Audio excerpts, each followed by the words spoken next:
Telugu book of record ఇది 36 దేశాల్లో ఉంది. మరి మన తెలుగు వాళ్ళనే ప్రోత్సహించాలి.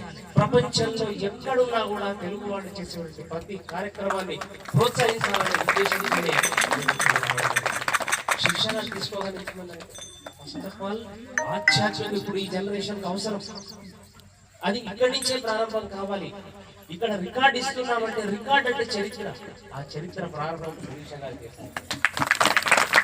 ఒక అమ్మవారి స్థానంలో ఒక ఆలయంలో ఇప్పుడు చెప్పారు. ఇక్కడ ఏమీ పుట్టలేదు చేయలేదు కాదండి. మన సంకల్పం గొప్పది.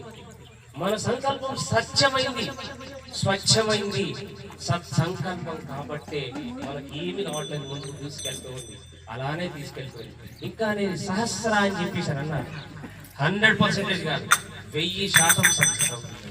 మీరు సంకల్పం తీసుకున్నారంటే తీసుకోవడంలోనే ఉంటుంది. సంకల్పం తీసుకోవడంలోనే సరి అయిందా కాదా, సక్రమమైందా కాదా, సత్యమైందా కాదా, స్వచ్ఛమైందా కాదా. సో అలా మనం ఏదైతే సంకల్పం తీసుకుంటామో తప్పకుండా ముందుకెళ్తుంది. అలా శిరీష గారు తీసుకున్నారు.